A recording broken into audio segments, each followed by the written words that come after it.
Do you have something you'd like to say, sir? You're over here mumbling. I look forward to the day that I do get to put on the suit. And I look forward to the day where I take off that mask and I see my face and the world can see it. Let's go. Yeah. It's gonna happen. We have talked about Spider-Man Across the Spiderverse before on this channel regarding the behind-the-scenes moments with how they created this film and the animation style and who the cast is. How did you feel when you finally met? I was like, yo, what's up? It's nice to meet you. Like, I think I said something about her fit. It was about your fit. Really? She was wearing like silver or something. Yeah.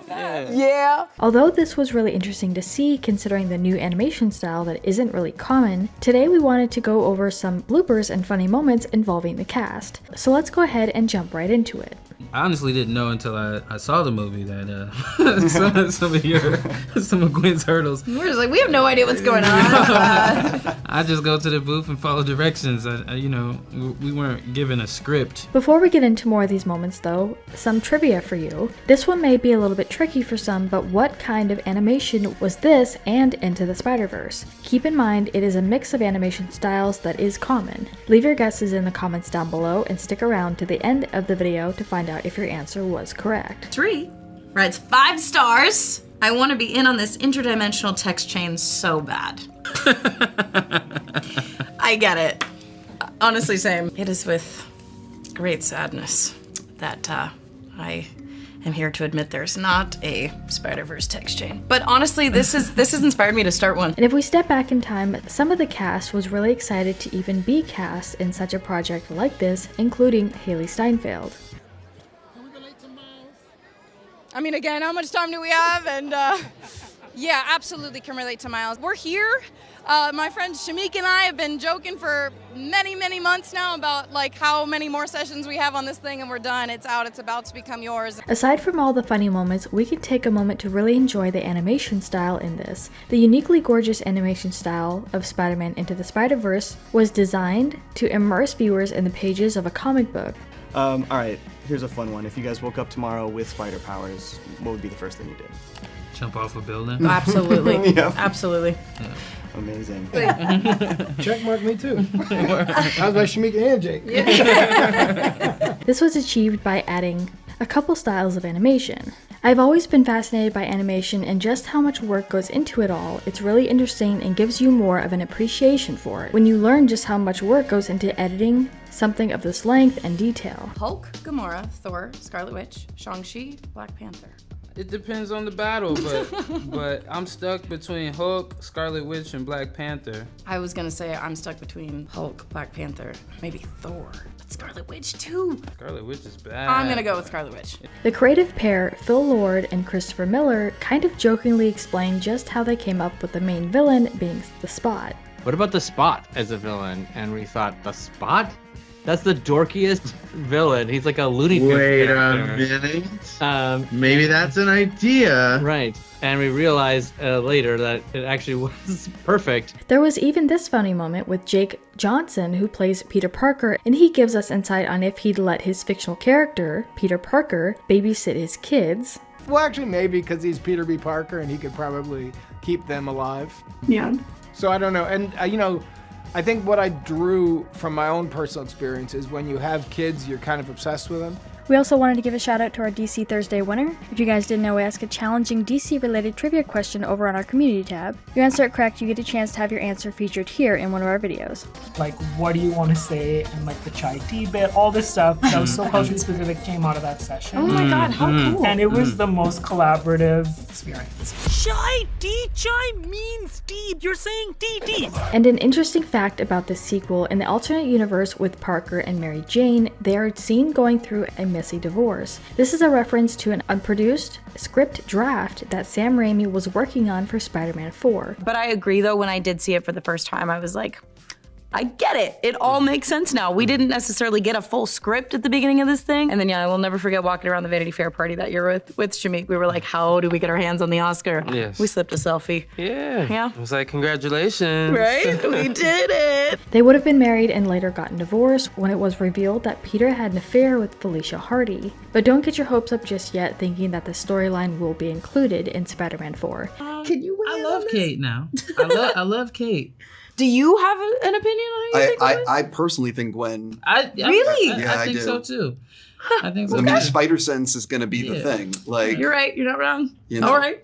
Yeah. Well, I guess we'll find out. Raimi later changed his mind about this storyline, feeling that it made Peter too unlikable, and the film was cancelled when Sony refused to give Raimi the time to rewrite it. You'll realize like this is bigger than Miles Morales. You know, it's like we're a part of that story, but it's so much. I mean, it's just so much bigger. So.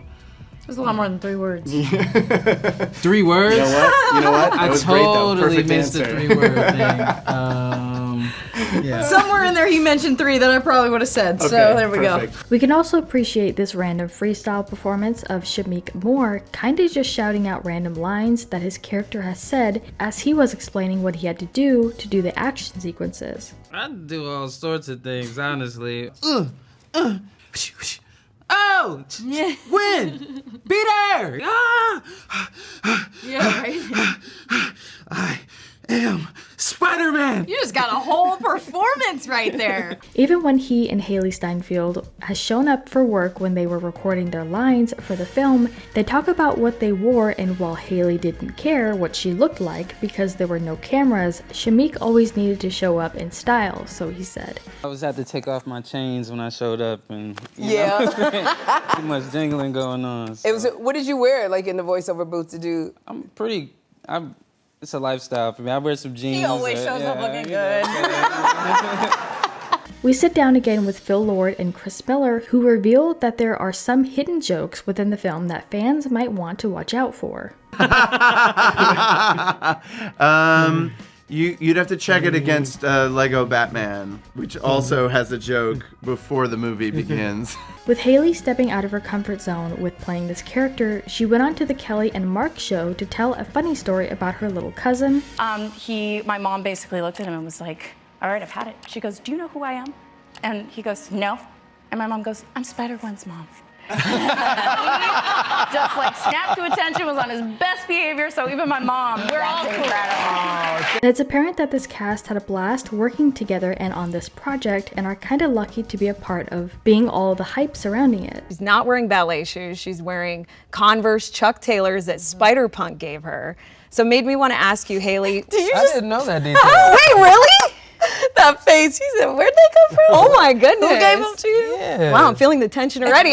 And once the film finally comes out, we will get to see exactly how much of the voice work was done, as well as, of course, the directing, creativity of the story, and all the rest of the little details that go into a story like this.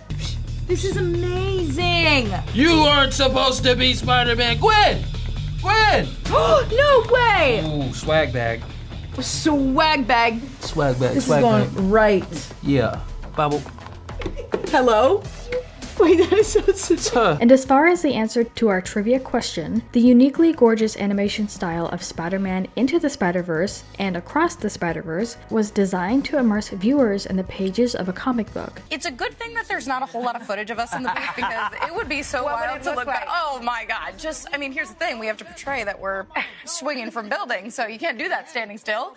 When Miles throws the bagel and hits the guy on the head and it says bagel, there's nothing better than that, folks. Wow. Look at you, Ty. You might be a genius.